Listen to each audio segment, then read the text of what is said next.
right, what up, people? It's your boy Chig from Unit Eagle Eye, coming to you again with another video. This time it is Eagle Eye, the transfer rumor show, where I talk to you about rumors and news surrounding the Arsenal. And it's midweek, so you know what that means. It's a members edition, where members will be able to, for about 20 minutes to half an hour, talk with me on the stream about said rumors. I hope you guys are all well. Please do stick a like on this video. Hit that subscribe button if you haven't already. And them likes, just drill them likes. I mean, it really does help whenever you guys do that. It's always a very noticeable difference when you guys do that. All right, let's talk about this freaking story that immediately when I saw it, I just thought, bullshit. And that is Jorginho. Jorginho, yes, that's right.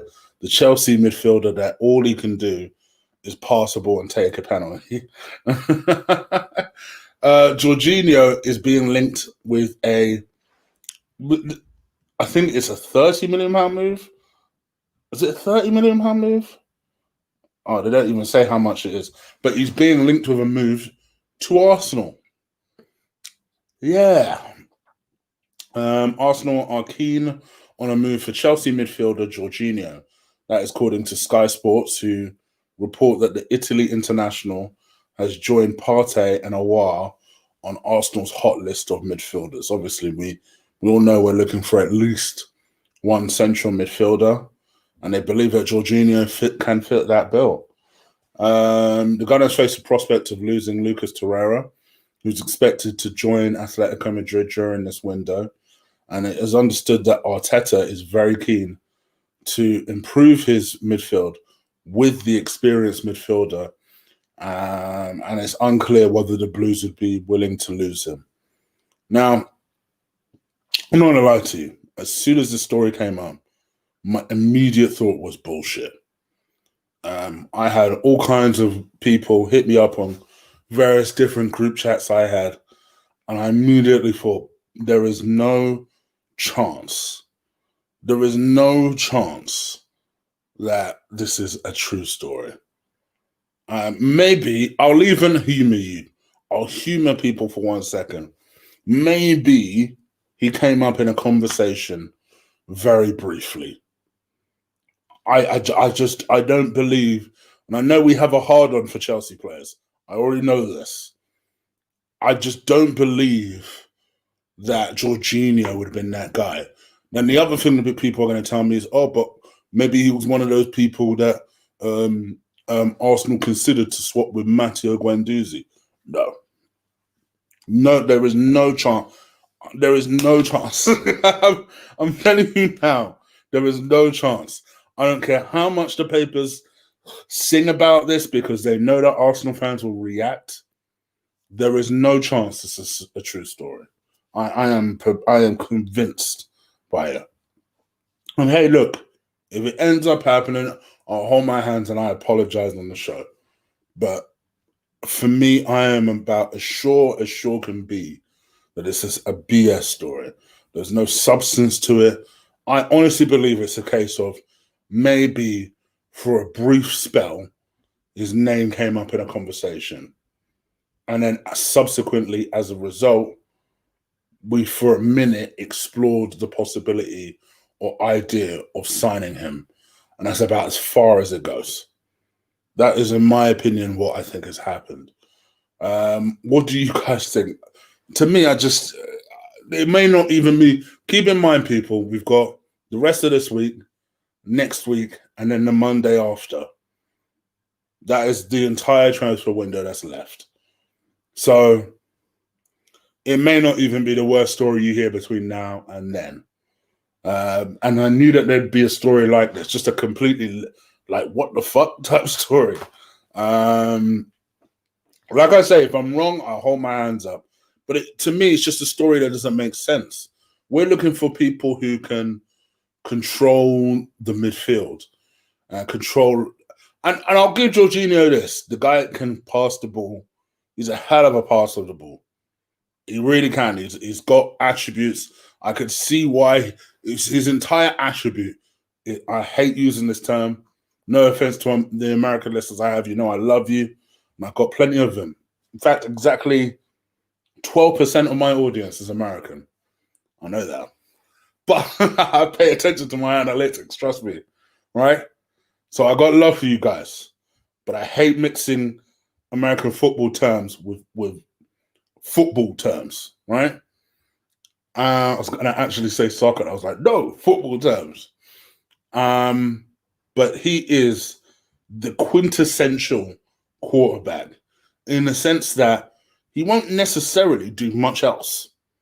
Like, he's not a tackler as such. He's not that aggressive on the ball. He's not that quick. But one thing he's very good at doing is shaping a game. That's what I mean when I say a quarterback, someone who, you know, when they get on the ball, something's about to happen. Something good or positive is about to happen from an offensive point of view. And that is what he's very, very good at doing. He's a very good outlet.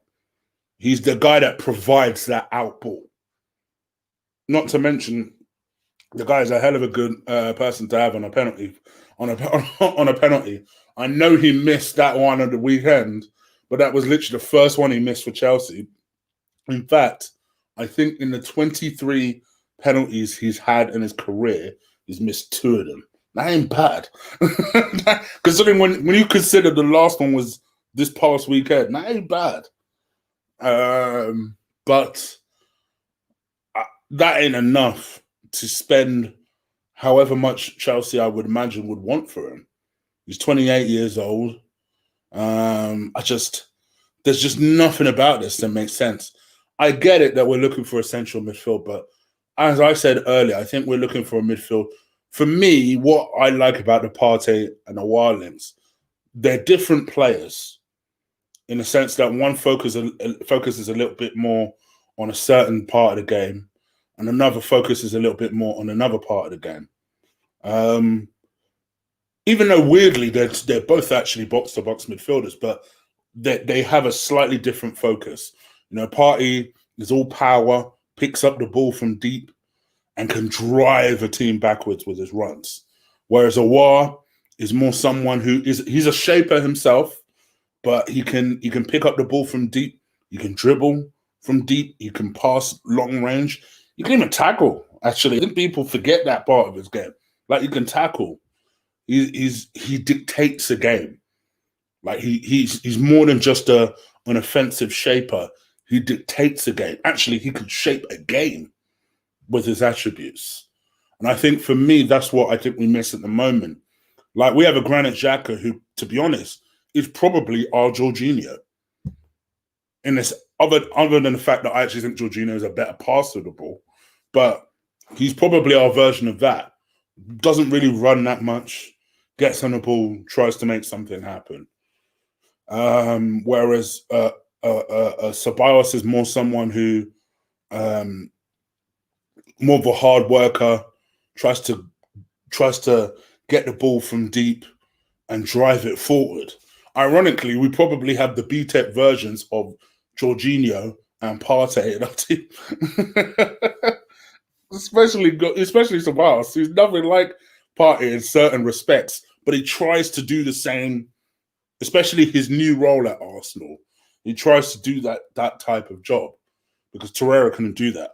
That's why Torreira doesn't find himself in the team, you know?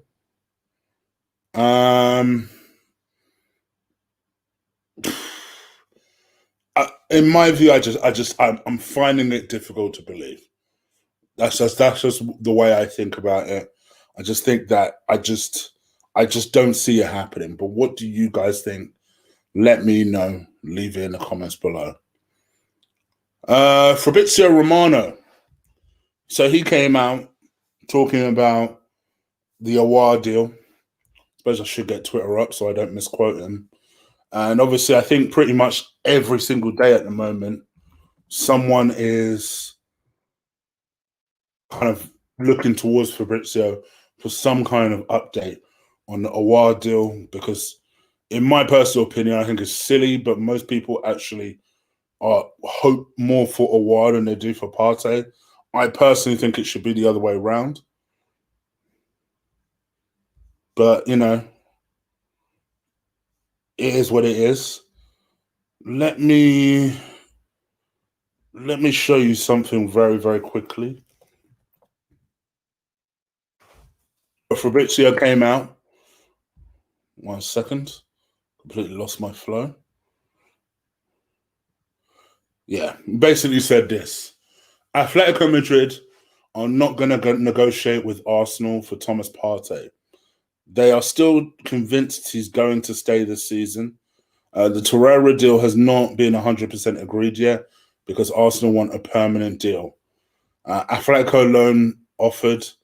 They need to sell Herrera first in order to make that deal permanent.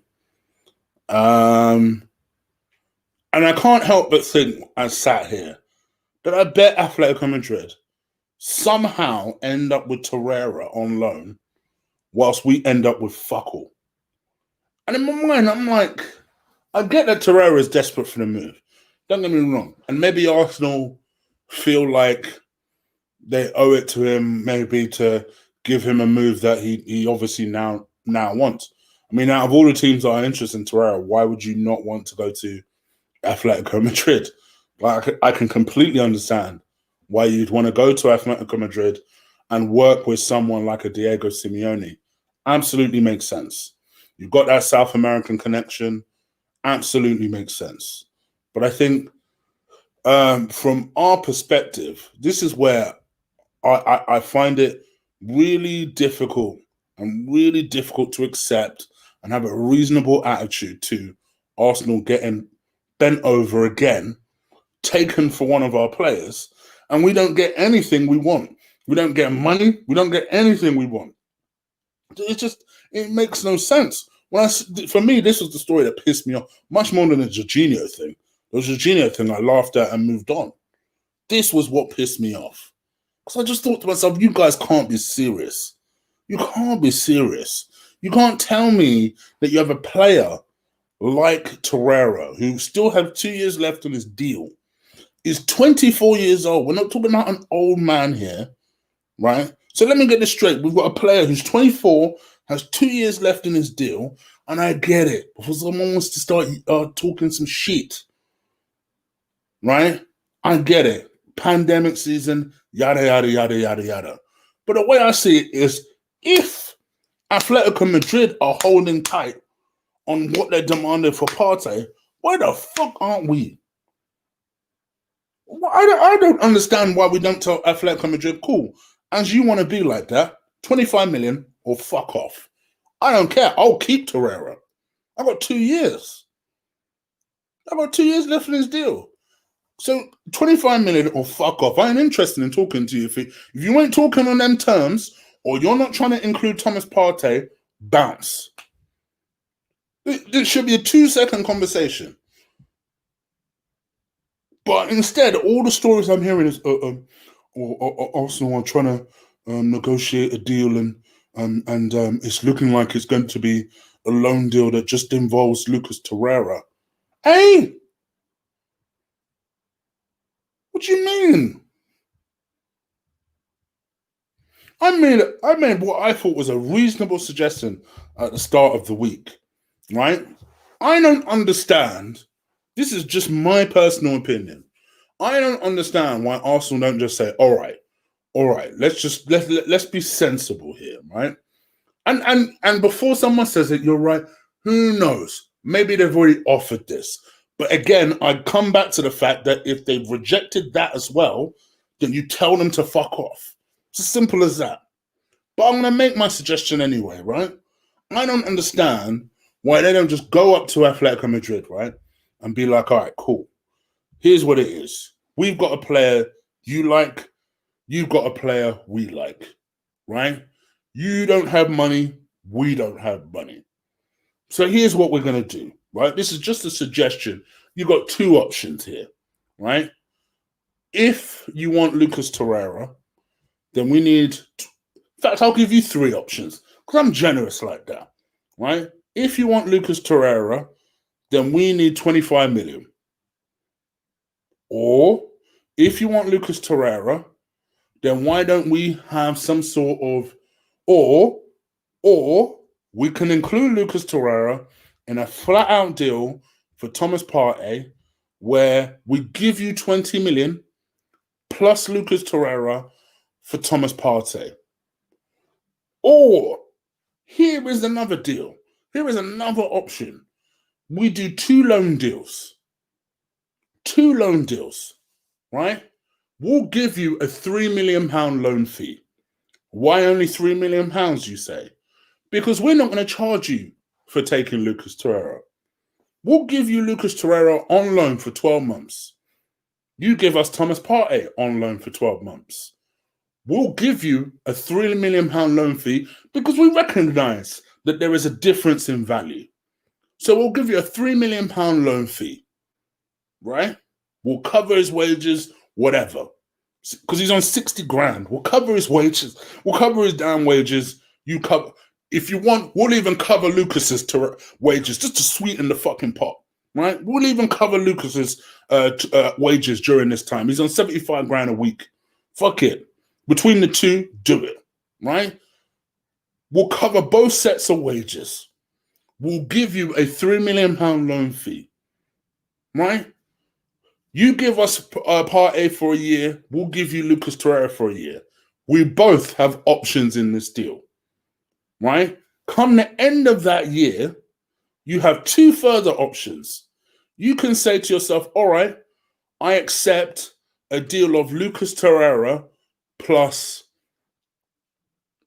20 million, 15, 20 million, sign on the dotted line, we'll get Partey on a permanent at the end of that deal. Or if you want Lucas Torreira, then you pay X. And then, or we have a deal where you pay Y for Thomas Partey if you want to keep the deal separate. To me, that just seems like we're both solving each other's problems without committing too much cash either way. Then that way, the cash that we do have, you then go and commit it to Awar or whoever the fuck your other targets are. To me, I don't think this is rocket science. But in case there is some little idiot that comes to me in the comments, because there always is, it's like people here, I said it in my comments yesterday, because I was on a replying spree yesterday, right? People hear what they want to hear. So please, in the cheap seats, listen, right? Don't tell me, oh, well, Arsenal may have already offered this. Cool. Then you tell Atletico Madrid, all right, cool. Fuck off then. It's very simple. If you don't have the money that we want, you don't have the offer that we want, fuck off. Because at the end of the day, if they want him that badly, they'll come back in for him. And they'll give you the money that you want for him. And then for anyone telling me, oh, well, or say they come back in and they give 25 million for Lucas Torreira, well, you know, what would that then mean? Then you know what? All you do is you stack as much money as possible. You get rid of some of these other idiot dead wood that you already have at the club. And then you take them out of just take them out of that negotiating factor. Trigger their release clause. You don't have to talk to Atletico Madrid again. Trigger it. This is at least a £60 million player. In the grand scheme of things, a £45 million bid for a £60 million player is not that bad. We need here, and this is the thing. People keep telling me, oh well, Chig, maybe the priority should be Awar. It should be Awar. It should be Awar. Do you know how many chances we concede on a game by game basis? How can anyone think realistically an attacking player would improve us over one of the best defensive midfielders in the world? I've never understood that thought process. Like, do you understand how many shots we concede on a game-by-game basis, but you want to choose an attacking player to improve us? That to me makes no form of sense whatsoever. But it is what it is. I think we're now in a spot now where we just seem to be cuckolds to clubs. They know that Arsenal are desperate for a coin, so they're going to throw a coin in form of loan fees instead of coming to us on a reel. And I can't help but think, as much as I criticize this man when he was as part of this team of ours, I can't help but think if Raul was here, this Partey deal would have been hogtied over the line. He might have needed to do some dodgy shit, but I can't help but think that this deal would have been done by now. I mean, let's face it, who's leading it? Edu, bless him. The only experience he has is for the national team. How much experience does he really have negotiating transfer deals? You got Arteta, who's pleading like he has fuck all to do with the recruitment team. You got Huss Farmy, who prior to this was dealing with Sky shit. Look at who we have in the team. At least if you go there with someone like a Raul, right? Don't get me wrong. You guys know I've said it from day one. Spanish Del Boy. I said it from day one. But at least you're going there with someone with a little bit of a rep. Someone who you know is a little bit formidable, who knows how to do this stuff. I almost dread to think how we're approaching these talks. At least with Jorginho or Jorginho, whatever his name is for Lyon, at least Edu's friends with that guy. So he can talk to him on a certain level. Cool, no problem. But you can't talk to these Atletico Madrid guys any kind of way. We will look like the biggest cuckolds in the world if we are interested in Partey, but Atletico Madrid somehow come out of that deal, not only still with Partey, but they've come out with a loan deal for Lucas Torreira. We'll look like the biggest bitches in the world. And it vexes me because I feel like that's the direction we're heading in. Now, again, if I'm totally wrong, and I can admit I'm wrong, if I'm totally wrong and Edu pulls the deal of the century out of this Torreira thing, not only will I applaud him, I'll apologize. But I just don't like the noises I'm hearing. And you guys seem to worship every word that this Fabrizio guy says. And even he doesn't think that Partey is going to be part of this deal. So the only way we get Partey is by taking him out of the equation. If you honestly ask me, Chig, what would I do right now? You guys already know this. I'd fuck Partey off. As much as I want him, it's my dream signing in this situation. I'd fuck Partey off and I'd go and get Sangara. You guys know this. It can't be worth all this fucking effort. I'd go and get a younger version of Partey who's taller anyway and has a bigger potential. But this is just my personal opinion. What do you guys think? I guess. Let me know. Leave it in the comments below. I'm going to just comment real quick on other stories that I know have broken here and there over the last 24 hours, and people keep asking me my opinions, so I'll give them to them. Let's talk about very, very quickly the Coutinho deal. Supposedly, Arsenal are very interested again in Philippe Coutinho. I must confess, I always half expected us to go back in for Phil Coutinho. So it's not a huge surprise that these stories have come back up. Would I do the deal? To be perfectly honest, we may need to hold on to any Coutinho hope we have if we can't get Aouar. Before some smart ass says, oh, well, they're slightly different. They're playing slightly different. All right, mate, cool.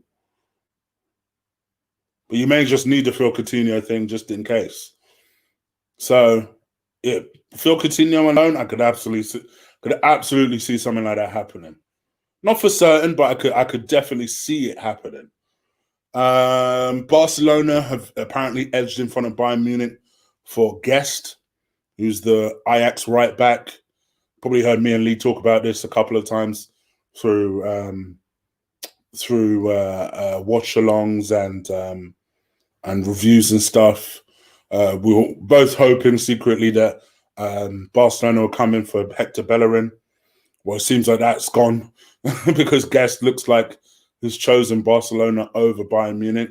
So short of Bayern Munich losing their minds and coming in for Bellerin, don't see Bellerin going anywhere. So, yeah, we'll see what happens, but it's looking unlikely. Therefore, I do worry about Enzo Maitland-Niles, to be honest. and whether he'll still be at the club between now and the next 10 days, 11 days that we have left. What do you guys think? Let me know. Leave it in the comments below. Arsenal are apparently ready to listen to loan offers for Reiss Nelson, who they rate at 20 million euros. Reiss, it's never quite happened for Reiss. Did play well yesterday, to be fair. He played all right yesterday. They put him on that left, but he was picking up pockets, moved inside a lot. It was a player that I just assumed Arteta really liked. There was a period where Reiss was being played at before Pepe. So I just assumed it was a player that Arteta, which is also why I found the Willian thing just baffling. It kind of made me think, well, so what message does that say? You're bringing in a 32-year-old over a 22-year-old winger who's already struggling for consistency. Like, I don't see the message. I don't see what is so great about Willian that he is this must-buy. I never understood that. Having said that, not necessarily the biggest fan of Reiss Nelson. There was at one point, maybe 18 months ago, I really thought he would kick on and do something. It's never quite happened. So I know he has 2 years left on his deal. Arsenal are looking to loan him out, obviously, to try and get whatever coppers they can get together for further deals. I expect Reiss to leave the club on loan, to be honest, because, Willian's already there. So it kind of makes sense if he goes. But what do you guys think? Let me know. Leave it in the comments below. Let's talk about Wilfried Zaha very, very quickly. Wilfried Zaha, for like over the past 12 to 24 hours, that trade has really picked up steam. That Wilfried Zaha has been linked with the club again. I'll be honest. I think it's slightly more likely than Jorginho, but I treat this in that Jorginho sort of fashion. I think this is bullshit. I don't see anything happening with this, in my personal opinion. I think this is just someone kind of putting 2 + 2 together and coming out with 8. For me, yeah, I'm at the point with that whole situation where I'm just like,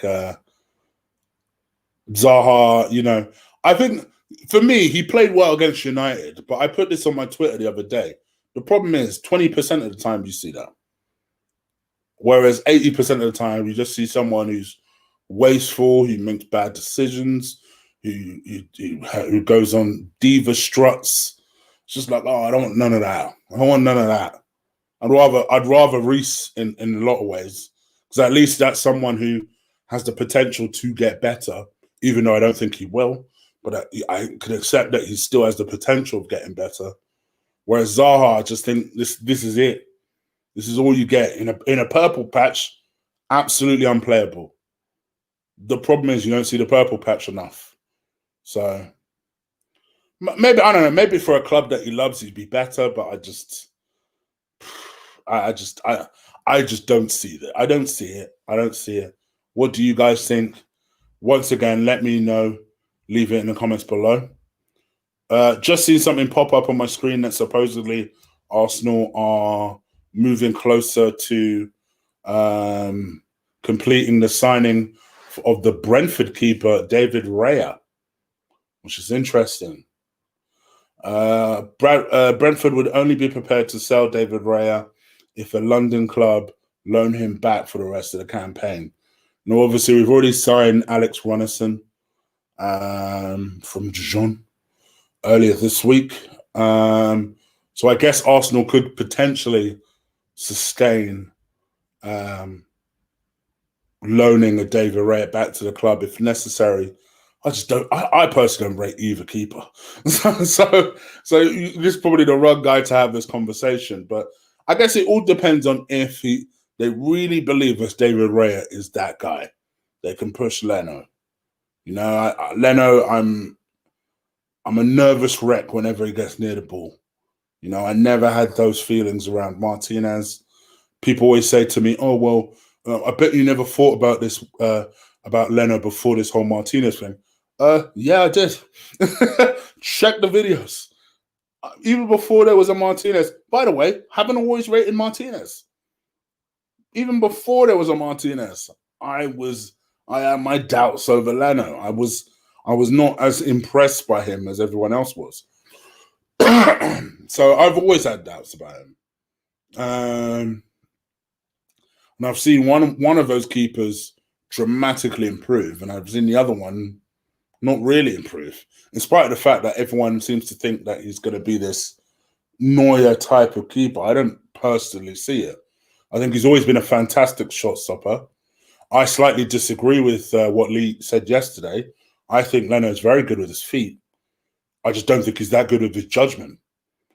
When I say he's good with his feet, mind you, I don't mean kicking it long. I mean, as a footballer, in terms of collecting the ball and passing it, I think he's very good at that. But commanding his area, no. You know, communicating with his defense. I think we've seen two examples of that over the last two games. Like communicating with his defense, he clearly does not do.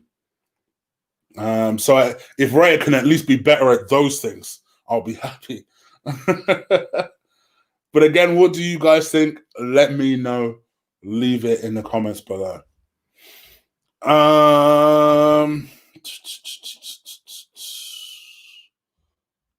Aubameyang talking about the reason why he stayed. I'm not sure I buy all of them. Koscielny finally apologized. Only 12 months too late. But he finally apologized for his disrespectful, what was it, his Bordeaux welcome video. He said that, you know, he had 9 wonderful years at Arsenal, but he overheard that Arsenal fans were very angry at the disrespect shown by him to us. And he was. Listen, there's no getting away from it. Normally I'm not really sensitive about those sort of things, but I just thought, you cheeky motherfucker, you were a captain of this club. You were here for 9 years, and that is the video that you do to go to Bordeaux. Even I was like, what the fuck? So yeah, he apologized for that, which I found, which I just shook my head. I just thought, Arsenal probably accept it, knowing them.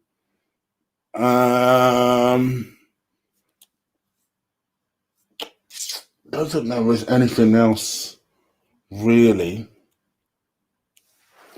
Also looking to line a shock move for attacker. Did I just talk about that? Yes, I did. It is for Coutinho. Okay. So yeah, I think that is pretty much everything. Let me see what you lot are saying in the chat room before I look to invite people onto the panel. We're going to try and find people who ain't been on recently. So I did promise Jafreezy on. I did see him earlier in the chat room, so I assume he's still in there. So let me just see who else is on there. Like usual, guys, I'm only going to have a couple of people on. Won't go on for too long. But big up to everyone that is on here. I see Jafreezy, I see Carter, I see Dan T. I see Colorado. I see Ben. Ben will go missing now. Now that I'm looking for people to come on, Ben will go missing. I see Rune. All right.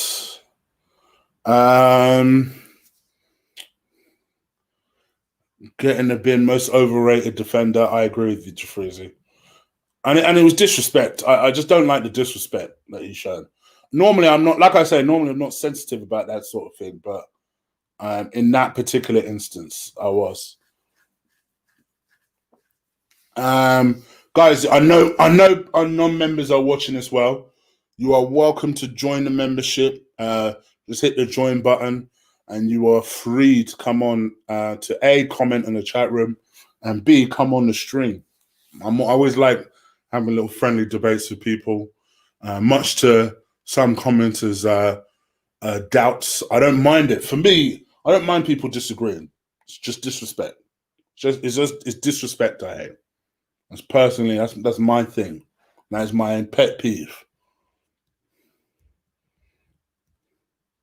Like I had one geezer told me yesterday, I was self sabotaging my show because I had an opinion. I thought you absolute joker. Um, he's out of our club. I don't care. No, I still care. I still feel a way about it. I still feel a way about it. Dante, we still need another keeper. Yes, we do. Yes, we do. Yes, we do. By the way, guys, if you're wondering what I'm doing, I am just getting the link for the members that want to jump on. I'm putting it in the community post. Feel free to join. Jafreezy, you said you've never been on. You said you want to be on. So you're welcome to come on. Ben, I would love you to come on. But I know this is usually where you go quiet when I start talking about you coming on. Me and you are going to have a private conversation about that. I want to find out what you're worried about. But anyway, I'm just putting that. So that should now be in the community posts. Rooney, feel free to come on. You ain't been on in a while. So feel free to come on. That should be in the community post right about now.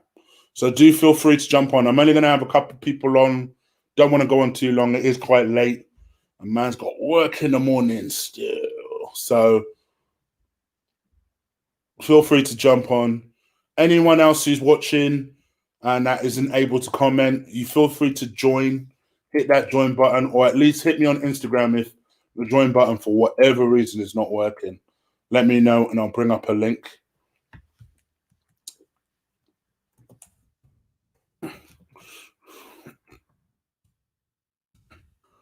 And yeah, definitely gonna have a word with Ben. Definitely, because I feel like maybe that might be a slightly more personal reason as to why he's not coming on a lot. And I want to see if I can relieve him of that worry. Because I would like to actually converse with him because he's always active in my chats, but never wants to chat to me. Oh dear.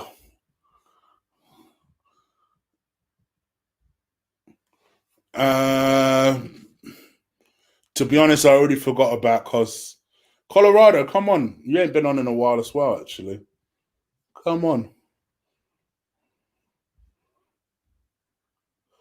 So yes, feel free to come on. Ramsey's trending. I dread to think why he's trending. I dread to think. Is it American football Ramsey? Okay. No, hold on. Okay, it's another Ramsey. I was gonna say because if it's another Arsenal rumor for Aaron Ramsey, I tell you, I'll lose my shit. I'll lose my shit because you never know. Um,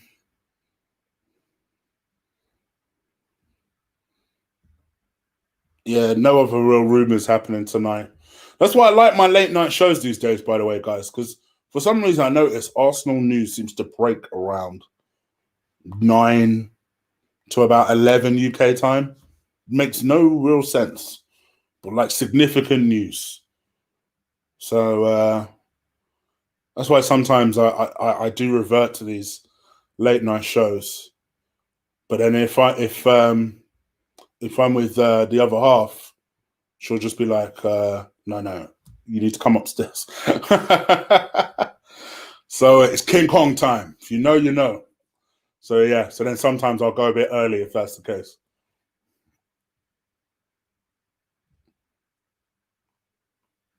All right. See what you lot are saying. 2 secs, guys. I see Max in the chat and in the lobby, and I see Jafreezy in the lobby.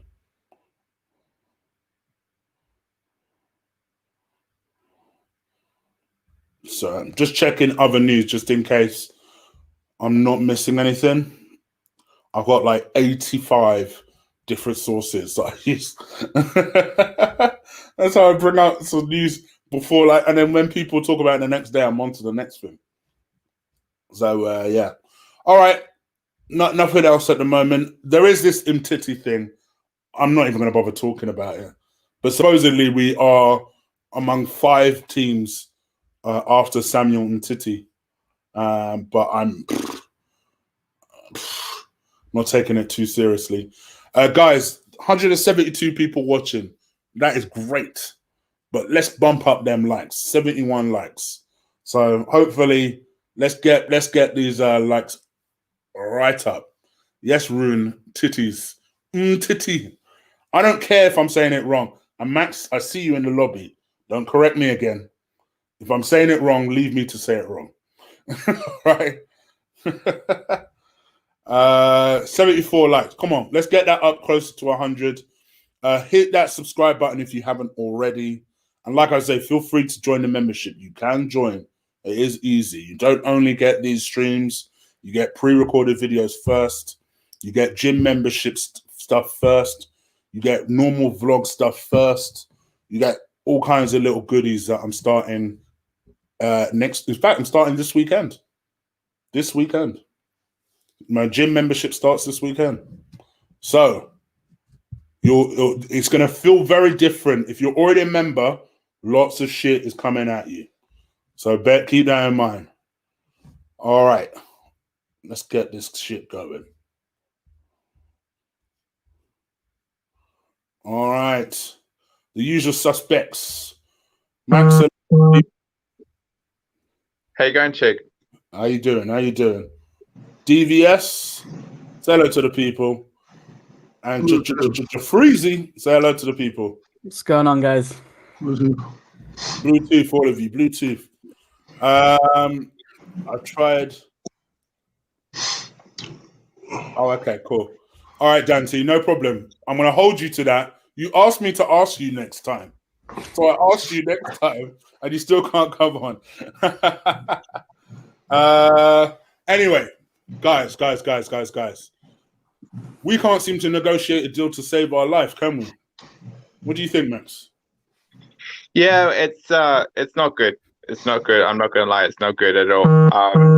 And I have full confidence that it will get done by the end of the transfer window, though. That is what I will say. But in saying that, there will be complications along the way. So we just have to be patient and and take our time. And I look, you can call me deluded. I don't care. I'm going to say what I'm going to say, and if people don't agree with me, that's fine. I don't care. And personally, in my opinion, I think the Partey and the hour deal will get done eventually. It's just ridiculous. It's probably going to happen more towards the end of the window, I would imagine. There's a lot of fun knuckling around. It's just it's basically a large chess game at the moment, and it's whoever comes out on top at the moment. So ultimately, it's going to happen. Just need to be relaxed. We just need to be patient, and all these other deals like the Jorginho thing, the other nonsense, which I think is just complete utter nonsense, to be honest. I don't know why we're in for this guy anyway, but I'm just going to leave that as by the by. But, if it happens, it happens. If it doesn't, it doesn't, man. Like, I'm not going to stress. I'm not going to fret. I'm not going to... I already have a high blood pressure as it is. I don't need any other added stress besides anything else. So, and I'm secretly confident we'll get both of these deals over the line. Okay. Got more confidence than I have at the moment, but I think it's for me. It's just the inactivity. I'm not liking that. That's all. Not even just for buyers. Just sell somebody. At least I'll feel a little more confident then. But what about you, TBS? Am I overreacting? No, in fact, I missed your stream. I just saw the link in my email, so I thought I'd jump on. But I have an idea what you're talking about. I think the Partey deal will get done. I know I said a couple weeks ago on your show that it was 80% done, and he was already looking for a place in London and all that. But I think that might get done closer to the end of the season. But I'm with you guys, well, with you, Chig, and probably most of the people in the comments. I'm not too concerned about who we bring in. I just want to get rid of the pricks we got in there that don't do shit anyway. You know, I'm more concerned about selling people than I am bringing in. You know, but I guess if you sell, you got to bring in. But I can see the Partey and award deals getting done, but we still have to sell first. I don't see how either one of those deals or any deal gets done until we sell. Agreed. And we're just dragging our heels. Same old Arsenal. Same old Arsenal. So anyway, that's my 2 cents. And Jafreezy, what about yourself? I'm not confident on either, to be honest. It's slowly decreasing day by day. And Of course. It's just getting to a point now where it's like I'm just getting bored hearing the same thing every single day from the same reporter. And then, you know, you see something on Twitter, someone else in a different country is tweeting something and this and that. It's getting boring. But I'm not confident on both. I'm losing hope. But I don't know. I think that's just the pessimistic side of me from previous Arsenal experience rather than what's going on, to be honest. But yeah, I'm losing hope on both, but you never know. They might surprise us one summer. I got a quick question, Chig, and for the chat and everybody. Has Atletico moved on Mark Roca at all? Do we know anything about them moving on Mark Roca? Because he was supposed to take Partey's place, right? It's based off Hector Herrera actually leaving. So whether Herrera actually does end up leaving, then they will actually have space to get to look at him or Herrera. That's what I've been told by my sources. That's what I've been told. So basically, they're waiting on an offer to come in for Herrera. When he leaves, then they'll either look at Roca as an option or Herrera as an option. A lot of the complications around the Partey deal seems to be based on whether Herrera is actually leaving or not. So, and also trying to find a replacement as well. And the sticking point is obviously the release clause, as we all know, that is the main sticking point. Arsenal currently want to obviously trade a player and pay around about 35 million is what I've been told, around about 35 million for Partey plus Torreira, and Atletico completely come out and said that they've rejected the offer and they want the release clause, and that's it. Basically, that's how they're trying to play, and basically it's a large chess game that's going on at the moment. I saw a comment as well saying that apparently I came out and said about the Dumfries deal.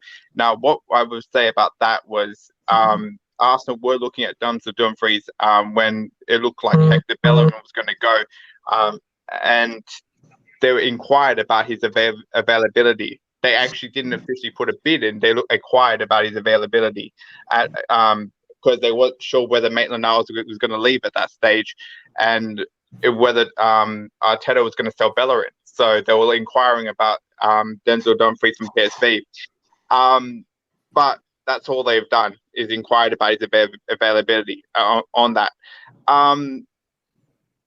With the Awar deal, the sticking point with the Awar deal is that they currently, Arsenal are going to submit a bid apparently around about 35 plus 10 million add-ons. Now, there's a lot of people saying that it's 35 with 10 million. There's a lot of people saying it's 45 and 10. Now, I think it's somewhere in between the middle. That's where I think it is, somewhere in between the middle between the two, because there's both those deals will get done by the end of the window. I am 100% sure on it. You can quote me, at me, whatever. Yeah, it will get done by the end of the window, and I will get a tattoo if it doesn't. Wow. You gotta put on a Spurs jersey. Oh God. I was gonna say, putting on a Spurs jersey then getting a Spurs badge as a tattoo, I'd rather that. Yeah. Let's not scar this guy for life. Get a tattoo on your forehead. But no, yeah, okay, we'll see. I mean, listen, for me, I'm not gonna crap on you for having confidence. I hope you're right. I really hope you're right. I just think, I think it's difficult to believe only for the simple reason that we've had all these weeks go by and nothing's happened. what now makes me think that in 10, 11 days' time, Arsenal are going to complete a deal for one person, never mind two. It just doesn't feel like it's not in fitting with what we know the club does. They're just dragging their. And this is what I said earlier, and this is probably what DVS missed in my stream. As much as I did not like him, I can't help but think that if Raul was here, I could believe that more. I feel like his reputation, maybe knowing who immediately to approach, maybe saying the right thing when the negotiation gets tight, would drag that deal over the line. Like I can't help but think that if, say, for example, we put Vinay or Edu in the position that Raul was in last year for Pepe, would they have got that Pepe deal done? I'm not so sure. That's a really good point. I guarantee you, if Raul was still in charge, I guarantee you would be in a bigger deficit than we're in right now. I'm telling you that right now. He would have done the deal, but we would have been in more of a financial crisis than we are in. I agree with you. That's what I even said in my own stream. But all the clubs are in a financial crisis. All the clubs are in a financial crisis. Yeah. No, but we'd be in a bigger deep field. Like he would have taken at least another 20, 30 mil out of his coffers and towards his own fund to get the deal done for his own personal use. Yeah. I think he would have definitely done something dodgy in order to get the deal done. For sure. Well, I think it comes back to something I've talked about a while ago. I don't know if it was with you, Chig, or on Lee's stream, but we're a club that invests in players. We don't use them as chess pieces like Chelsea do. Maybe some of the people in chat have heard this before. I think when we buy players, we look at them as investments, and that's why the club really in the Wenger years bought young, right? Trying to uncut a rough diamond, right, or cut a diamond. But I think that tactic in recruiting is pretty much well and done now. We need to invest in really skillful players that have more experience than, investing in a 21-year-old and getting all emotionally attached to them, We need ready-made. We need ready-made. Right, and we get too emotionally attached to our players. I think that's a hangover from the Wenger. Right, Lionel El Neni. The thing is that I want to see Edu and Arteta fly around in the plane and go get players. Yeah.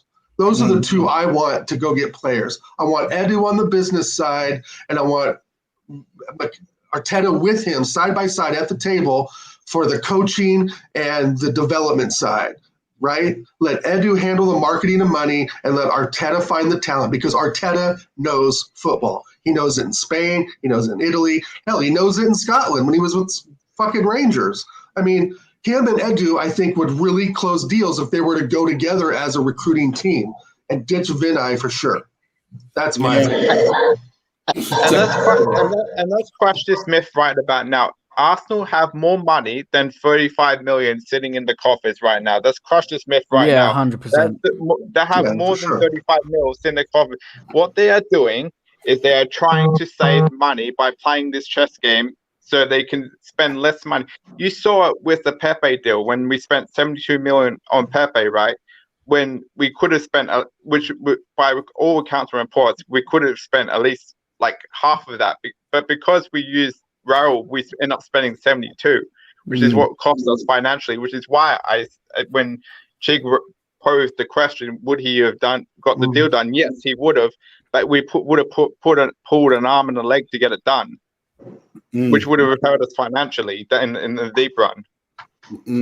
Oh yeah. DVS is getting way too much praise by Alex. I don't know what's going on. DVS, you know full well that you're my favorite American. That goes without saying. You're not my fourth favorite Australian, so you're good. Jeffreezy, Jorginho, what do you think? It's Chelsea Xhaka. I don't get it at all. I've never rated him ever. My best friend is a Chelsea fan, and he's never rated what he does ever. He doesn't understand why Kante was moved out of position to accommodate him. Now, obviously, he was kind of brought in. I think he was kind of brought in more Sarri's player rather than how Lampard wants. I don't think Lampard really wants him. I think he's just there because he's there for a big fee. I think he was Sarri's main jewel. Obviously, Sarri didn't work out, so he's there. He's kind of stuck there. But for me, yeah, he's Chelsea's Xhaka. He's a donkey. I'm not on it. No chance. Not having it. What about you, DVS? You seem like a Jorginho fan.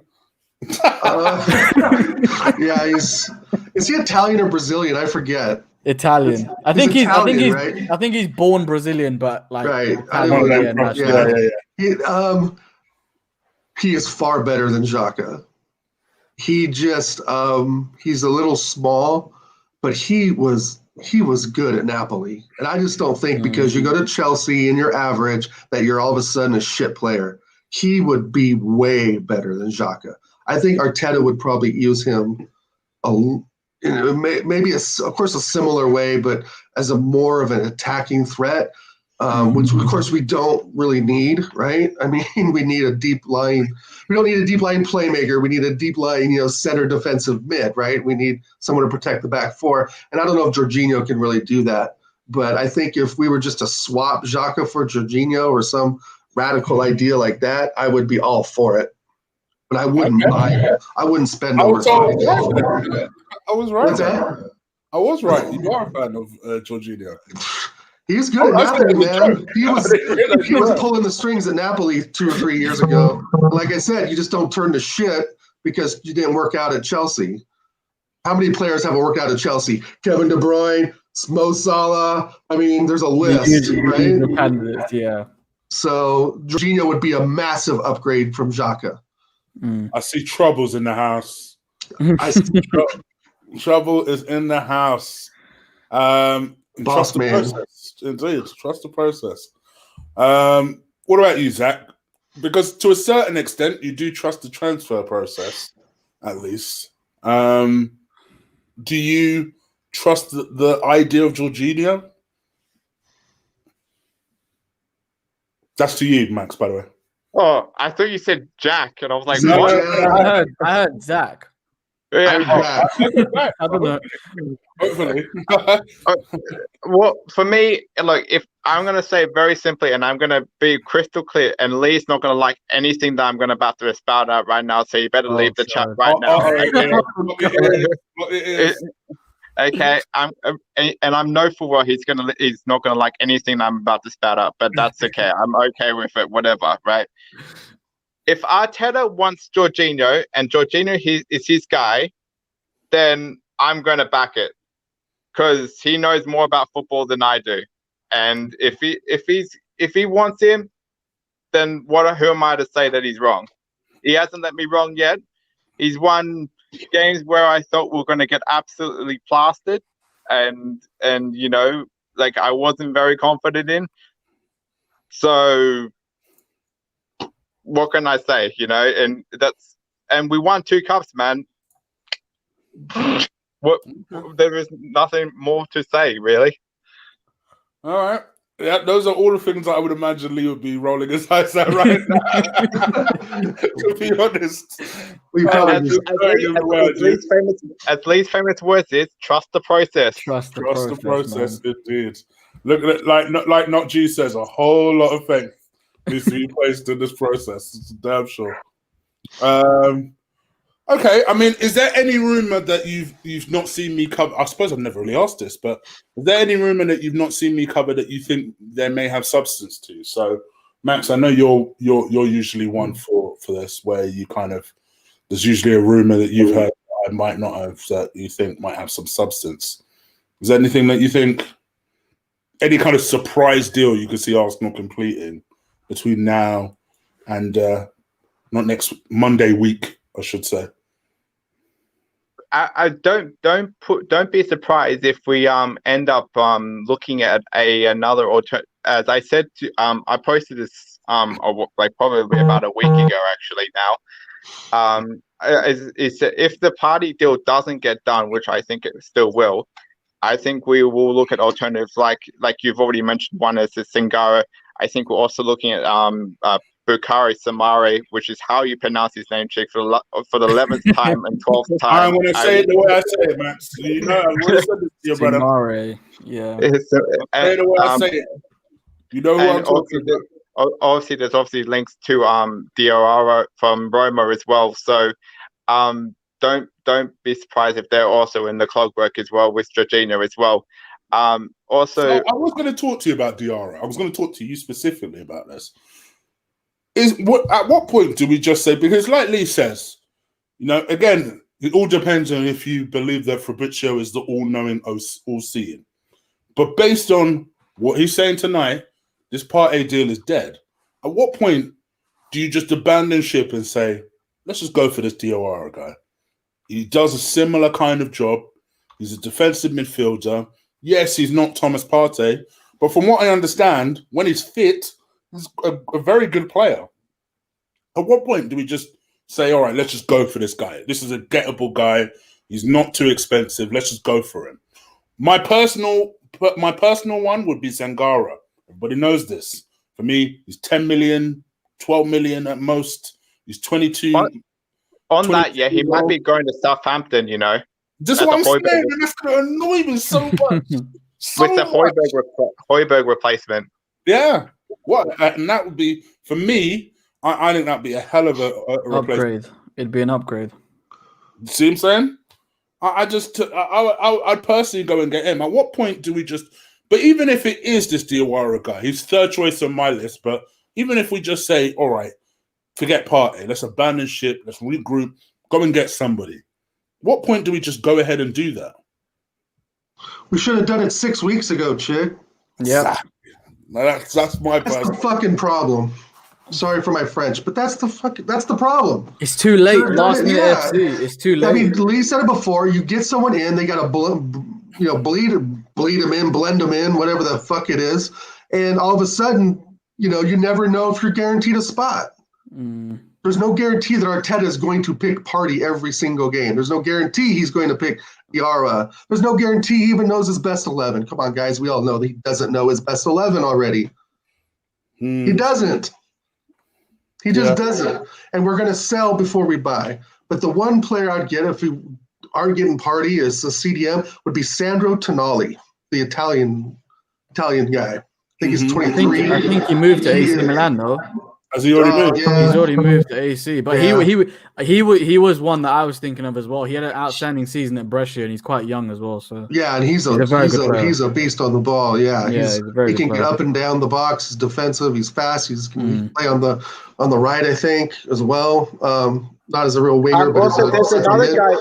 There's another guy that that is very, very, a very decent player. Funnily enough, he's actually named after one of our Arsenal legends. Funnily enough, his name is Ronaldo Vieira, who plays for Sampdoria. Now he's a very, very wasn't he from Leeds as well? Yeah, is he from Leeds? He used to play for Leeds. No. Oh, no. Okay, I'm thinking someone else. He's a different guy. His name's Ronaldo Vieira. He plays for Sampdoria. He's a very, very young central defensive midfielder who's very, very strong on the ball, very good on the ball as well. He's another guy that one of my contacts has actually mentioned to me about. Very, very good player.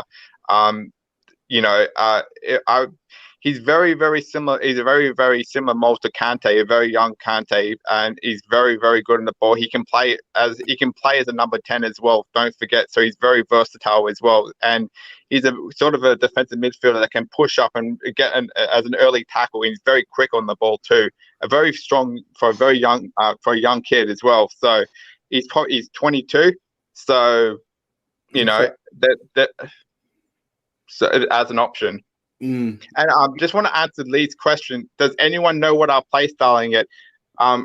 Let me just tell Lee what our play styling, because he seems to be confused about what our play styling is, because he's like, he hasn't worked it out yet. I've worked it out, and I've worked it out, and I still haven't figured it out. But I've worked out the rough summary of it. Yeah. Okay. So I guess the big teams, the teams that we know that are better than us, like e.g. Man City, e.g. Liverpool, e.g. Chelsea, e.g. Anyone who's Man United who have better quality of players. Our formation is to set three at the back and play counter-attacking football, Jose style football, which by the way, Lee wanted last season before this manager. Don't forget, yeah, okay. And against the better, like this younger, the down the load bottom teams like your Fulhams, like your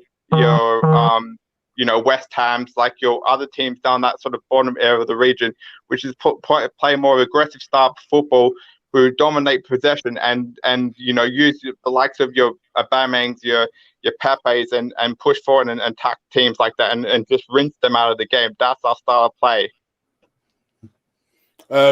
Big up to Alex saying, from my sources, highly reliable. Partey can't wait to be an Arsenal player. Just pay up, Arsenal. It's a done deal.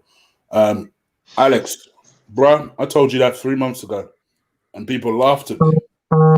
Just saying. I'm just saying. But thank you for your donation, my bro. But yeah, I know it because I know that for whatever reason in Africa, they still view Arsenal as a top team. So I knew as soon as these links were coming, I thought he wants to join. I don't know what it is we're waiting for. Okay, so that was the question that you were answering, Max. So we'll see what he responds with because he hasn't responded yet. Right, baby. He wanted Jose, and look where Jose is now. Oh dear. These are things that I know are going to trigger him. Yeah, I'm totally with you here. I miss half that analysis, but okay. I'm totally with you. Just DVS, you're getting a lot of. You're very popular in the chat for sure. I guess so. DVS and his pasta love. Okay. Okay. Say so.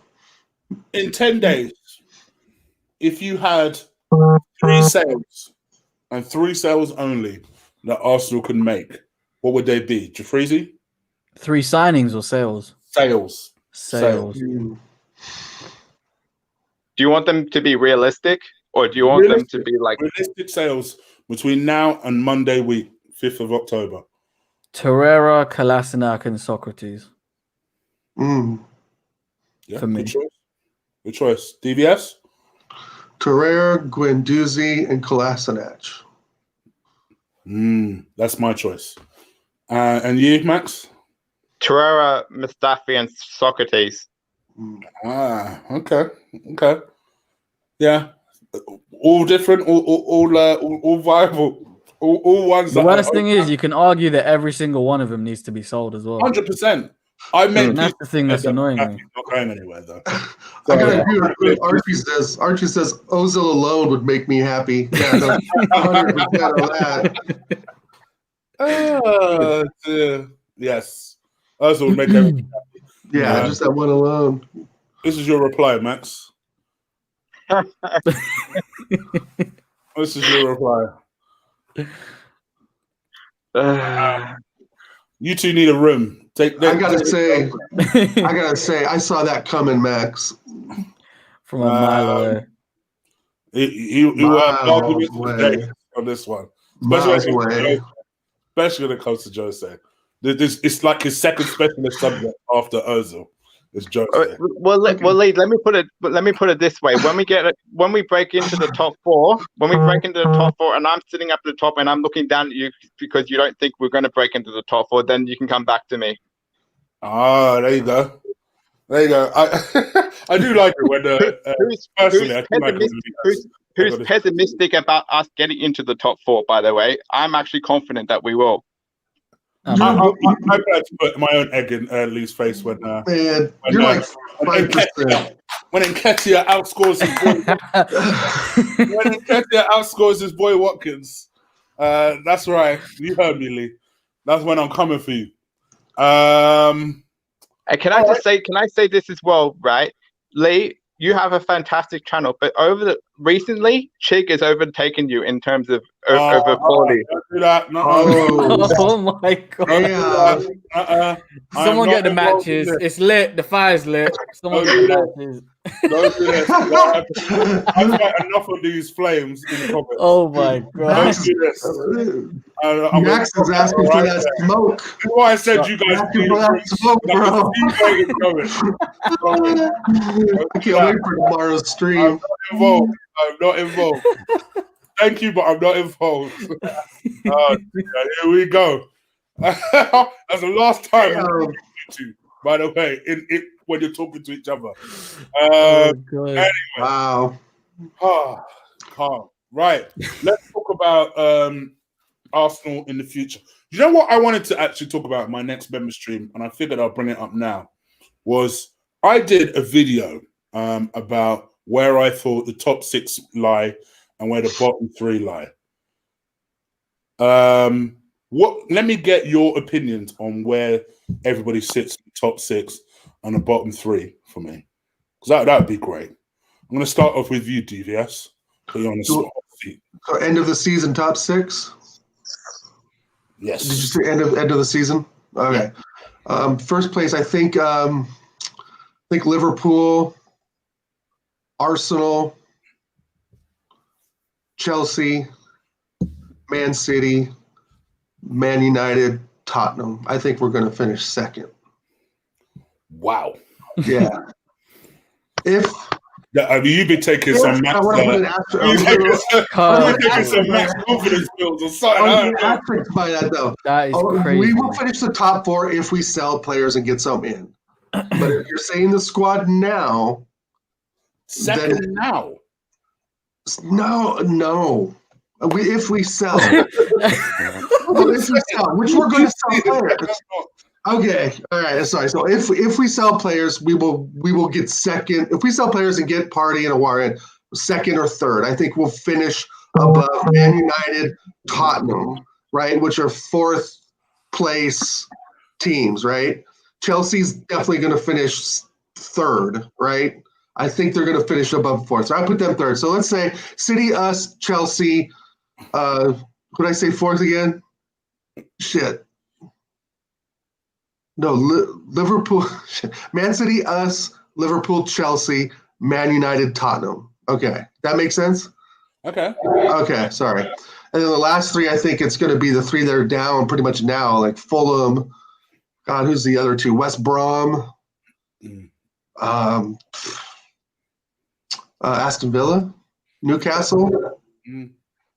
Okay. Yeah, my bottom 3 were Fulham rock bottom. I think everyone. Yeah.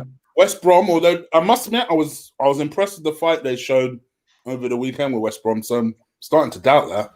And Aston Villa, just because I think although Villa have made good signing in their keeper, and Lee wants to tell me about Watkins or whatever, I still think they'll go down. So yeah. I'm not. If I highlight this, Lee, this is an end to this conversation. All right, because you two are gonna do this back and forth shit all day long. Yeah, I saw that and I was like, when is that gonna come up? I know we want you to highlight it, so there you go. It's an interesting bet. I'll leave Max to think about that. I'll come to him at the end of the show. 250, or at least flying out money here and there. My man was talking about 50 quid about this Watkins thing yesterday. I've taken that bet, so I don't know. He's in it for someone that doesn't bet. You are betting a lot recently. I don't know what's going on. I don't know what's going on. Because he knows he's going to fail, Chick. He knows he's going to fail big time, and I'm going to be there, and I'm going to love every single minute of it. And I'm telling you right now, Arsenal are going to get second even without those signings. I'm telling you right now. Oh boy. All right. I will come to Max at the end of the show to see if he takes that bet. But Max, in the meantime, what's your top 6? So, well, let's just get this completely straight. Tottenham aren't getting top 6 this year. Let's cap that outright. Okay. Wow. Okay. They're finishing 9th, 8th. That's where they'll be down there. Okay. Everton is Everton have a more chance of finishing top 6 than Tottenham have of finishing top 6. Let's just have that correctly, all right? Okay.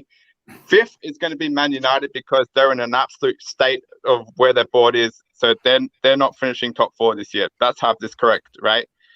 Fourth is going to be Chelsea because they're going to spend loads of money and it's not going to get them anywhere because they still need a gel. Even if they spend all the money, it's still going to take time to gel. It's not going to take one season to instantly magically click your fingers and have them title challenges. Let's have that correct. Man City are going to struggle. They're going to come third because it's going to be between the three of us competing with Liverpool. Second, it's going to be us because Arteta is the god masterclass of schooling Man City, Liverpool, and all those other teams. It's going to be an Arteta masterclass, and you'll see it. And when we verse Liverpool in twice, Lee, twice in a week, yeah, twice in a week, and you'll see my boy do it, yeah, okay. And it's going to be Liverpool first because Thiago, Jota, they've strengthened, and it's going to be title runs. Okay. And as for the relegation, it's going to be West Brom, Fulham, and it's going to be West Ham going down. Oh yeah, it could be West Ham. I think that's a decent shout, actually. Yeah. West Ham are due a relegation, to be perfectly honest. They're in a mess. No offense to West Ham fans. Every couple seasons. Let's be real here. Every 3-4 years, you got to go down. So you're due. You're about due. What is going on with all these bets, by the way? Counter bet from Alex here. Going, Lee, if you get Partey and Aouar, I'll bet you 1,000, young man. Oh, the Aouar is non-starter in my opinion. I got an idea, chick. Lee and Max can do a charity boxing match for our friend Stephen Finley. See what? This is why, Lee. I don't know why you come in. This is the first time you come into a member stream. As soon as you come in, all this bullshit is happening. Wait, Lee. I'll even sweeten the deal, right? I will buy one of your products from your store with the word $200 on it if I'm wrong, and I'll donate you $200 to your channel if I'm wrong. Wow. Okay. Wow. Second place. Wow. Okay. There's a counter bet from Max. It's like a William Hill. I only said that for shock and awe. You actually believe it. Oh, you said it with his chest. He believes it. Thank you for your donation, Alex. Thank you. Jafreezy, while I sort out all these bets, give me your top 6 in your view. I'm curious because I think me and you are probably closer aligned than I am. Probably than these guys, yeah. For me, top 6, Liverpool in the league. I think Chelsea will come second due to their signings. I don't think it'll be because of Lampard. I just think their signings are just top class all over the pitch. And they've just signed that goalkeeper as well. Third, I think it's going to be Man City. Average, I will say yeah. He's not great, but he's an improvement on Kepa because that guy is fraud. You're an improvement on Kepa, to be fair. Yeah. I think Man City will come third, but with Man City, it's a strange one because I know they're still in for Koulibaly. I don't know about that, but I think they'll get third. Fourth, I think Man United. The only reason why I think Man United will get fourth is because of last season's run. They just were more consistent than the other teams, I think. And I think that the players that they have a better starting squad than we do and teams below them. Fifth, and yet they still lost to Crystal Palace. Yeah, I know. But if we over a 30-year game period, it's one of those ones. But fifth, I think is going to be Tottenham on the low, as sad as that sounds, but it is what it is. And then at the moment, we're sixth. At the moment, but if we get, let me flip it on you. Let me do a DVS and flip it on you. Then we get Partey, not a while. Partey. I think we can go fifth, maybe sneak fourth if everything's in our favor. We get a while on top. If we get both, then I think we'll get fourth. Okay, interesting. All right, Chick, if we get both, we'll win the league. I'm putting that hands down, 100%. So I think right. I think at the moment I'm worried. I think sixth at the moment. I think without it, with even if it's not them, something like them that gives us that lift, I think we'll narrowly miss fourth. Narrowly. I hope, but one thing I will say, and I think this will be, I think Lee will probably agree with this, and this I think will be the encouragement people will take out of that. I do think if we do finish fifth, the gap between us and say Liverpool will be tighter than it was last season. And let's face it, we can't do much worse than we did last season. I think we were like 42 points away from them last season. So I think we got to put into thought too that we got to really count on Everton sort of flopping mid-season. We got to count Leicester City out. No one said Leicester City in the top 6. And Wolves. Wolves, Leicester City, and Everton are the 3 teams that are going to keep us from the top 4. Okay. Sorry, I had to kick the Ultra Freezy out. My bad. You guys think about that. Leicester City, Everton, and Wolves will keep us out of the top 4 if we don't beat them. We have to beat those 3 teams to even be considered in the top 4. Yeah, I agree. Those all teams that, if you look at them, like they've all made good, ambitious signings for the squad that they have. Look at Wolves, Doherty for I think it was 15, 20 million to Spurs. Nelson Semedo 35. Now I don't really rate Nelson Semedo as highly as other people, but it's still a signing, it's still a statement of ambition that we've got rid of a player, we're replacing that player in that same position. So yeah. Thank you, Alex. Listen, I don't necessarily hope West Ham drop. I don't want that to be the narrative. I quite like West Ham, but I think there is a reasonable shout that West Ham may drop. I think that's a decent shout from Max, to be fair. I think in my list, West Ham came 15th. So they just about missed out on relegation. So, yeah. And do you know Aston Villa? Yeah, I fully expect them to get back into the top 10 with Emi as a goalkeeper. Yeah, I think he's going to save them a lot of points. I think he's going to save them a lot of points. As well, yeah. Who's that? Say that again? Emi Martinez, he'll save Villa. Oh, yeah. Yeah, for sure. Let's not even start about that fucking transfer. Oh, God. It started very well. I suppose that brings me to kind of towards my last subject before we wrap up. Obviously, we've ended up selling Martinez. I think I haven't spoken to any of you since we've done that. And obviously, he's gone in a deal that's supposed to be worth up to £20 million. And he's immediately started well for Villa. Meanwhile, the goalkeeper we did decide to back has looked shakier than ever. Let me ask you now, since I last asked you, have we made the right decision? Did we back the right keeper? And go with you, Max. Yes, absolutely, 100 million %. 100 million %. He wouldn't have. He was one of our 3 players of the season, and that goes so underneath the radar that it's not even funny. The amount of disrespect that Leno gets, it's ridiculous. He was along with Aubameyang, the 2 players that stood up head and shoulders above everyone else. The reason why we were where we were. Aubameyang scoring the goals and Leno saving us from behind. Up until the point where he got injured, that's have it right. Once Martinez came in for that Brighton game, we thought we were fucked. We thought we were absolutely fucked in that way. And then he pulled, and then no one was expecting him to do what he did. And then he basically came out and proved he's been waiting 10 years to get that opportunity, and so, Leno is such an underrated goalkeeper. He's probably, alongside Alisson, as the best 2 goalkeepers in the Premier League for me. De Gea's lost it. Kepa looks like a raptor right at the back. This guy that they brought in from Rennes looks like shaky as ever. Who else is up there? Let's be honest. I mean, Edison's great. He's probably 3rd on my list in terms of the top goalkeepers in the Prem. I want to give the chance to answer Lee's question. I think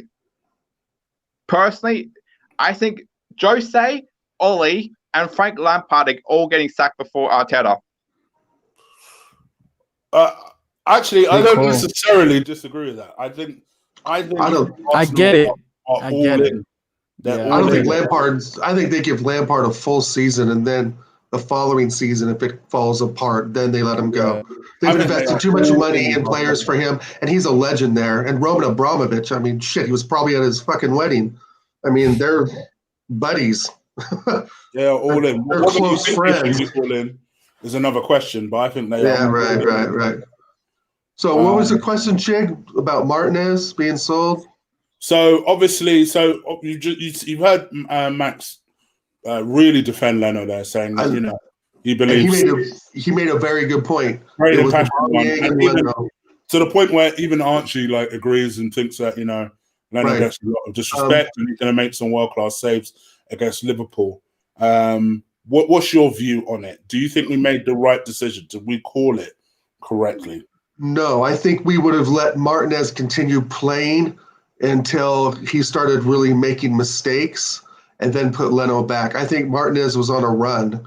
And when a player is kind of on a run like that, I think it's important to keep them in the same as you would for a striker, same as you would for any other type of player on the field. If the guy is, having clean sheets, why are we taking him out? And I agree, I think a lot of people have agreed before too in other streams and chats, he's a bigger presence in goal. Leno is a bit more skillful and agile, and he saved our ass this season. And I won't counter that point that Max made. It was all Abba and Leno this season. If we break it down, a little more granularly, it's definitely Leno saving our ass a lot. But with that said, I would have just kept Martinez, see what January brings and see what kind of price we could get for him maybe then. But to sell him so soon in a season where we're really on thin ice already with goalkeepers and just players in general, I think that was a big mistake. Because if Leno but he also wanted to Matt Macy. I mean, it doesn't make sense. It just doesn't make sense. If Leno gets hurt again, it's fucking Matt Macy. And then where are we at? Or this Icelandic kid. Or Runnison, yeah. Hates Arsene Wenger. It was a bad move early in the season. That's why I've said before, I think in, Lee and Chig, your show, that we should have waited till January and let him just keep playing. If something happens, something happens. But I think it was a mistake to sell him, and we should have just got rid of Matt Macy. I mean, hell, if it was $1 million, he's still going to go as well. That's I have it right. Matt Macy's I've still heard going to go. rumors, yeah. He was supposed to go this summer. But then if Leno gets injured David Raya as well. If Leno gets injured Monday, we're fucked. Yeah, I think it was a bad move for the time. Don't be so sure of that. That guy is actually a very, very good goalkeeper. Don't disrate him because he's from Iceland at all. Oh, no. But we're talking the Premier League, Max. I mean, if he went into some Serie B team, I would understand it. But so Leno gets injured, let's say, the 60th minute against Liverpool, and they're going to put the Icelandic kid in. I mean, it just doesn't make sense. I'm not saying he's a bad keeper. The selling of Martinez, the timing of the sale was really bad. We should have waited until January. Yeah. That's all I'm saying. I'm not putting down the Icelandic kid. Hell, he may be the next Kasper Schmeichel. Who knows? Peter Schmeichel, Kasper. Fuck Kasper. Yeah, I think the thing is, right, it's like Max said, Leno, when we looked at the season as a whole, he was saving points. He was like that is how it is. Like he was making saves. I remember against Norwich, he kept us in the game when they were battering us second half away. He made loads and loads of saves. The thing is for me with Leno is that if you actually look throughout the season, there were still shaky moments. Yeah. Just deep down, I watched him and I was just watching him as a keeper, and he still gave me a vibe. It's like, yeah, you're pulling out a Superman save one time, but then the next time something else can happen. Whereas Martinez, when he came in, I didn't really feel that. I didn't feel that edge. I wasn't on edge. I always felt comfortable. And the thing is with Martinez is he might not be as good as a shot stopper, because I don't think reflexes wise he's as quick as Leno. I think Leno is much quicker.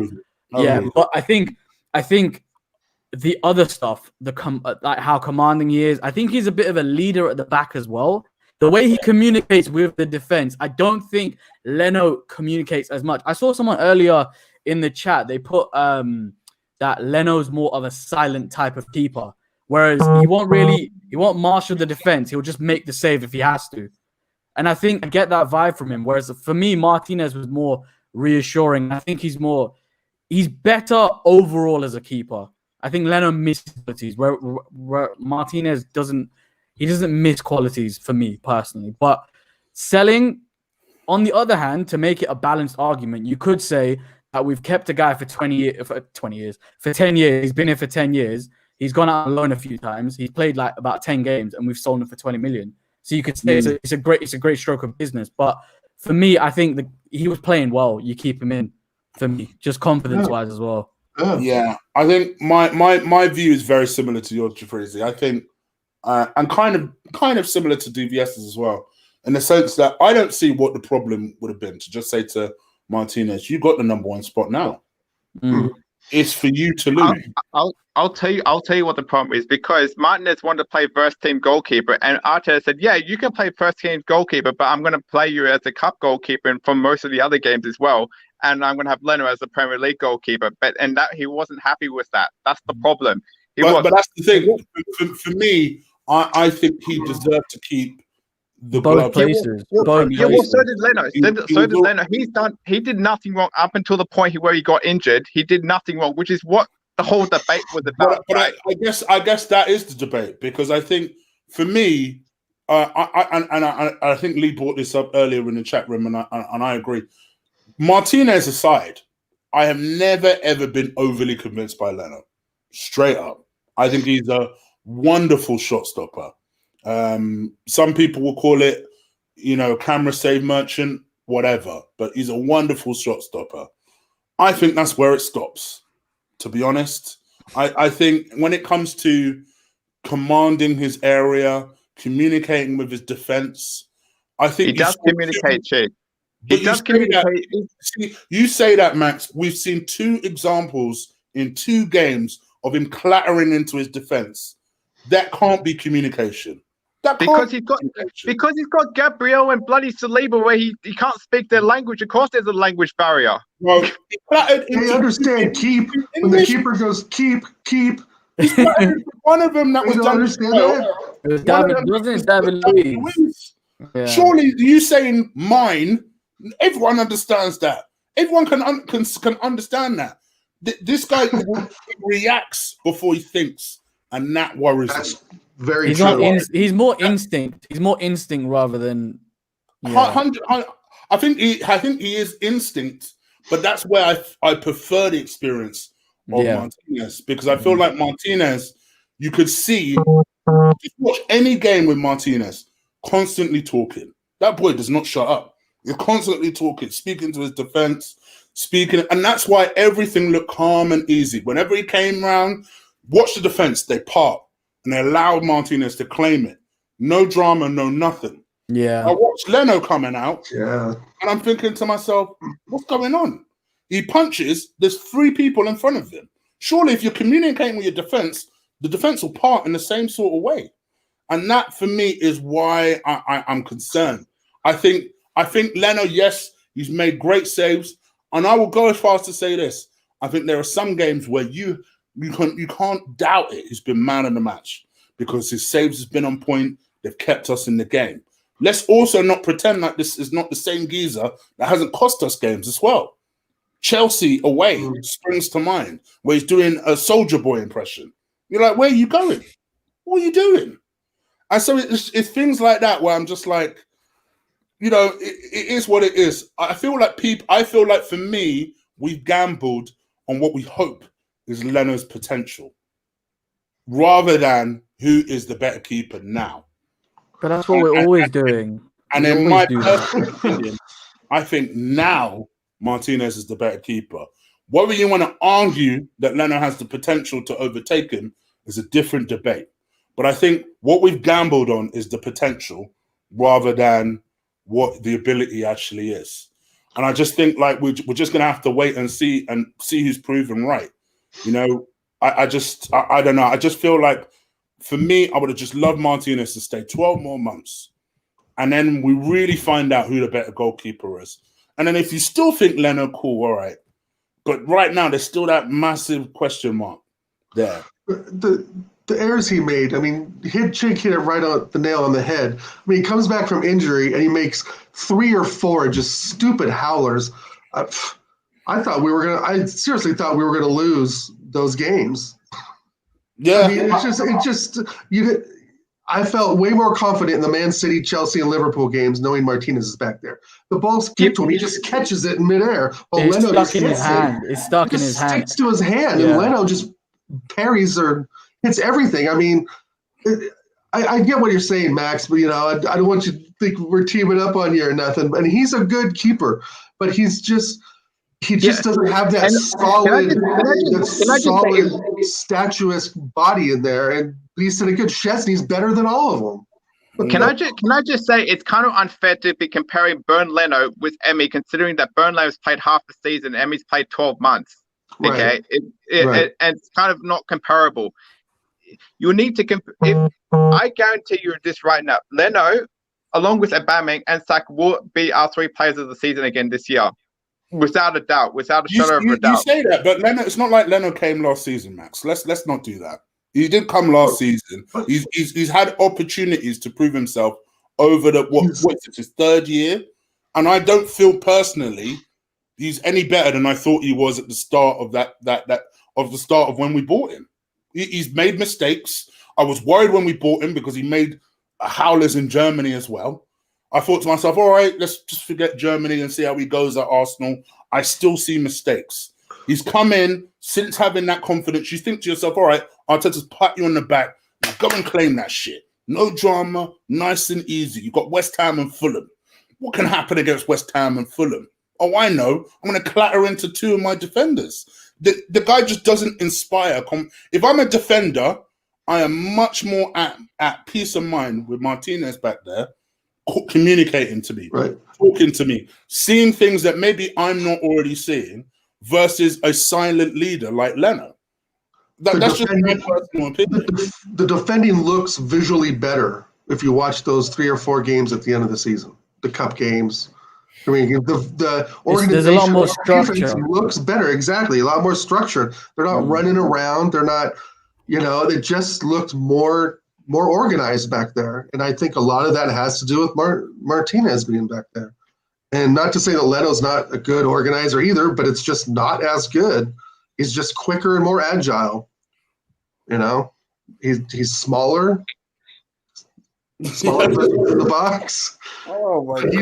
He's the number 1 in Germany, number 2, isn't he? To Manuel Neuer. I think he's number 3. Number 3. He's behind Ter Stegen.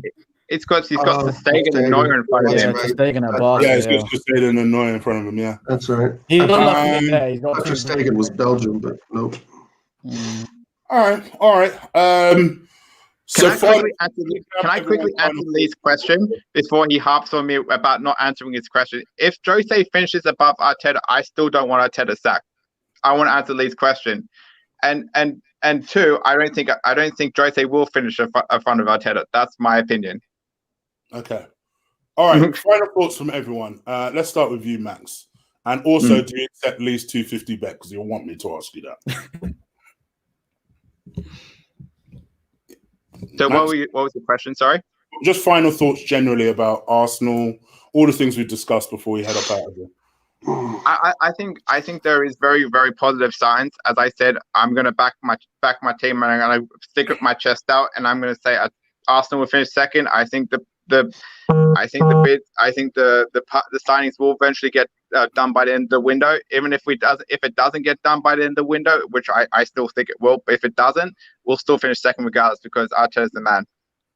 And if I'm wrong, I will donate $200 to Lee's channel and get his shirt with 200 on the back if I'm wrong. Wow. Okay. Fair play. Lee, even you can't got respect about that one, to be fair. How about you, DVS? Generally, final comments ahead of our final 10-day countdown on the transfer window? Final comments. I think that we have to sell before we buy. If we really had, but this week you would have thought. What's that? this week, you would have thought. Otherwise, I thought there would be an announcement of Partey, pretty soon after the Aubameyang announcement. I thought we were going to follow 1, 2, 3, or at least have 3 or 4 sales going out the same 2 or 3 days that we announced Aubameyang. But again, Aubameyang's like a new signing, like El Neni. But the thing is that we realistically have to sell before we buy. That's just the state we're in, or else we would have picked up Partey a while ago. I still think we're going to finish. I said second if we got a Partey and a War in, but I think we'll finish further down, probably 5th or 6th, because I think Everton are going to be very, very good this season, and I think Ancelotti's going to have them well prepared for each match, and they're going to be tough to beat at home. So I think with Wolves, Everton, and Leicester City kind of being our stumbling blocks, if we can beat those teams, then I think we can finish probably 3rd or 4th. But I think those 3 teams stand in our way. And again, we have to sell before we buy. Okay. Jack, thank you for your generous donation. In answer to your question, if we get rid of Ozil, would you class that as a good transfer window? I'd class it as a good thing, but not necessarily a good transfer window. We played without Ozil for a lot of last year, and I want us to strengthen our team. So whilst I don't think selling Ozil will weaken our team per se, I do think we need to strengthen the team. So I hope that answers your question, my guy. Sign Partey, get rid of the Deadwood. Yes, I'm with you on that one. All right, Chick, I think I've officially triggered Lee to create a madness because it was said in the chat. Case closed, man. Finish Jose does what Mikel does. We keep him. Sorry, mate. That's why I kicked off. Doesn't matter what Mikel does. He stays regardless. No ambition. Washed up Jose at Spurs for F's sake. Okay. Basically, he's saying it is 2 different expectations for 2 different clubs, and that the expectation is being placed on Jose because Jose is the world-class manager, whereas Mikel is the new guy on the block. I'm guessing is what he means. And guess what? And Mikel Arteta is going to win more trophies than Jose in his entire managing career, and he will also get the pass. Gosh, I thought you guys were squashing. Wow, something like that's only going to trigger him again. Whoa, it's going to be funny when Arteta ends up at Ibar. and Chick, clip this if you want. Mikel Arteta will be getting clipped by a lot of people. Clip this. Yeah. Mikel Arteta will be the first manager in our career to win a Champions League. Okay, there you go. There you have it. There you have it. That's what I can say. Jafreezy, final thoughts, my bro. Final thoughts. We just need to stop messing about and just get shit done. It's that simple. Just stop messing about. Stop haggling over the 1 million or 2 million. If you want to get out the players, get them out and just sign whatever we need to sign. To be honest, I don't think we're going to have. I think the thing is with Arteta, I think we will have a more positive season than last season because there are changes. There are positive changes. You can see things that are changing around the club, the way we play. We're harder to beat per se, whatever. But without signings, he's not going to do much. He's not a miracle worker to where we want to be, or where we should want to be, which is obviously win the league. And he needs signings to do that, to be honest. So just stop messing about. Stop being Arsenal, really, for a week and just get shit done. Well said. Well said. All right. Well, wow, that was an explosive members stream. This is how we do it.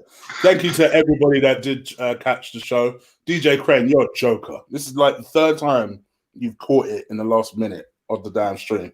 But thank you for coming anyway. Please do slip a like on this video. Hit the subscribe button if you haven't already. And next week, I guess we'll be back to do this again. Have another debate. Where can I just ask you a quick question, guys? Keep flirting. Can I ask you a quick question, guys, before you go? What's your score prediction for the Liverpool game? I'm not saying until the preview, so you guys go ahead. Oh, 3-0 Liverpool. Wow. 2-2. Okay. And yourself, Max? It's going to be a 3-0 win, baby. 3-0. Max, I need some of that bubble. We all need No, some of that tonight. I need Oh it. my god. I need it. All right, I'm out of here, guys. And it's going to be a 3-0 and a 2-0 in the next game in the Carabao Cup. There you go. There you have it. They're not gonna score 1 goal in 2 games against our defense. No.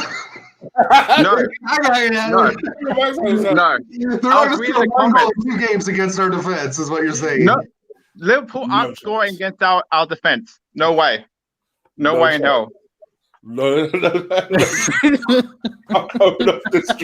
I'm out of here, guys. Bye, guys. There you go. Peace. See ya.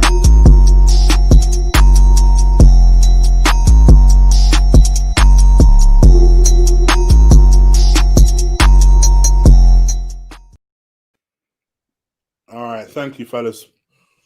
Appreciate No worries. it. We are offline. And wow.